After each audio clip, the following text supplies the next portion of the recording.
नंतर नाशिकमध्ये जाऊयात। सागर वैद्य आपले प्रतिनिधी आपल्यासोबत आहेत। सागर, तू बघितलं, सांगतोय ऋत्विक की मुंबईमध्ये अजूनही एटीएम सुरू झालेली नाहीयेत, नाशिकमध्ये काय चित्र आहे? रेश्मा, खरं तर नाशिकचा तापमानाचा पारा प्रचंड घसरला आहे।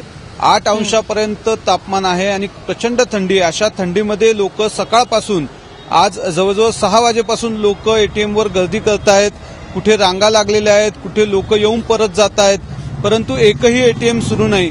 सगळ्या एटीएमचे शटर डाऊन आहेत। असं म्हटलं जात होतं की रात्री पैसे जे आहेत ते भरले जाणार आहेत आणि उद्या सकाळपासून लोक विड्रॉल करू शकतील, परंतु अद्यापपर्यंत नाशिक शहरातलं एकही एटीएम जे आहे तिथून पैसे निघू शकत नाहीये।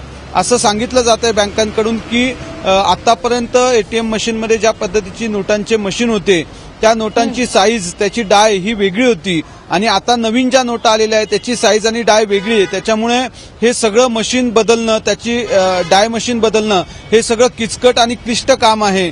किती बँकांना आणि किती वेळामध्ये हे शक्य होईल हे आत्ता सांगणं निश्चित नाही। त्याच्यामुळे दुपारनंतरच हे एटीएम सुरू होऊ शकतील अशी आतापर्यंतची प्राथमिक माहिती आहे। परंतु लोकांचा फार मोठा हिरमोड होतोय, कारण बँकांमध्ये तासनतास रांगेत उभं राहण्यापेक्षा एटीएम हे सोयीस्कर होईल अशी लोकांची अपेक्षा होती, परंतु दुर्दैवानं सकाळपासून एकही एटीएम अद्यापपर्यंत सुरू होऊ शकलेलं नाही।